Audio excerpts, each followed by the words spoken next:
Magandang araw, CCF family! Welcome to Sunday Fast Track, where you ask real-life questions and we give you biblical truths. Ako po si Gerald Orgasan mula sa Live Production Ministry at kasama po natin ang atin pong speaker na si Pastor Bong Saking upang sagutin ang ilan sa inyong mga katanungan. Magandang araw po, Pastor Bong. Magandang araw din sa'yo. Kamusta po kayo? Mabuti naman.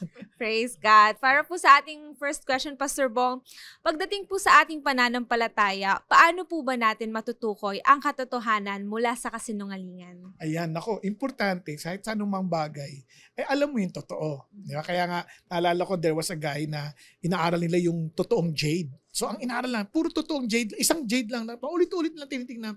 Sabi niya, kailan ba talaga ako tuturuan? Paano ko namang mali? Nung binigyan siya ng maling jade, biglang, alam niya na kagad, mali to, hindi to totoo. So, kailangan maintindihan mo yung totoong pananampalataya. Ano yung una? Ano yung object? Diba? Si Jesus Christ. Ano sunod? Sinong klaseng Jesus? Kasi ang dami ng Jesus na naglipa na ngayon sa panahon na to. So you need to know kung sinong Jesus. Tapos, anong klaseng Jesus? Di ba? Kasi importante yun eh. So, and maganda, nandyan lahat yan sa Bible. Nakikita mo yan, kaya basahin mo. Hindi ko mo nakabasa isang talata, yun na yun. Hindi, ang laki ng Bible, 66 books yan eh. Dapat yan consistent yan sa isa't isa. At nagpapatibay ang bawat aklat sa isang aklat. So, yung claims na yun, hindi pwedeng nagkokontra-kontra.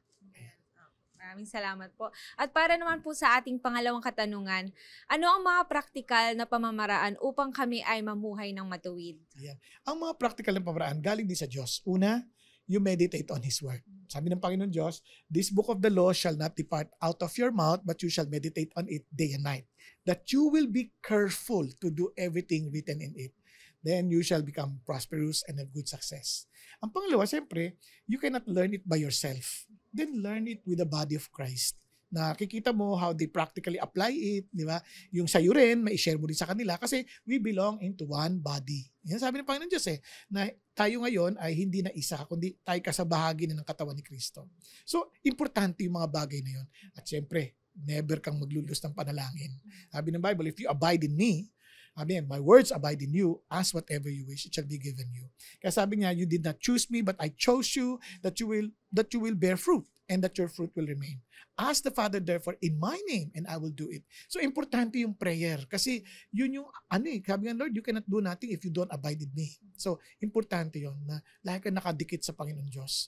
And of course, ang pinaka-importante, siyempre, yung fellowship din. Importante yung fellowship. Na i-share mo din sa ibang tao about the truth of the gospel, at then makita mo ma-strengthen yung faith mo, and you bring them to a fellowship where you can grow by making disciples. Thank you po. And para naman po sa ating last question, bilang bagong Kristiyano, alam naman po natin na kapag bagong Kristiyano po, ang dami na po nating agad gustong gawin para sa Panginoon. Saan po ba tayo dapat mag-focus? Sa pag-aaral ng salita ng Diyos, sa paglilingkod sa ministry, o sa pagdi-disciple po? Ang unahin mo is to minister to the Lord. Kasi pag nagmi-minister ka sa Diyos, you are worshiping the Lord. Lahat ng gagawin mo is an overflow of your relationship with Jesus. So ang unahin mo is be in love with Jesus.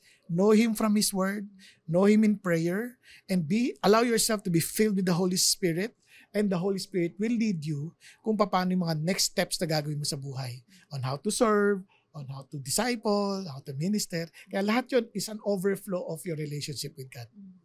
Maraming salamat po, Pastor Bong, sa pagsagot po ng aming mga katanungan. And now, CCF family, ilang araw na lamang po at muli nang magaganap ang ating IDC o Intentional Discipleship Conference this coming January 23 to 25, 2025. Para po sa wala pang IDC tickets, maaari pa po kayong kumuha ng overflow tickets kasama ang mga special inclusions nito sa halagang 1,000 pesos only. So make sure po na mag-secure na po kayo ng tickets ngayon dahil konting tickets na lang po ang nalalabi. At para naman po sa may mga ticket na, pwede na po kayong mag-register ng inyong pong workshop.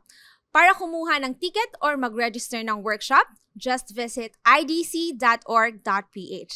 And of course, ang ating pong IDC Limited Edition merchandise ay available pa rin po at maaari pang mabili dito lamang po sa CCF Main Lobby. So make sure to drop by. And that's it for CCF Sunday Fast Track. God bless everyone.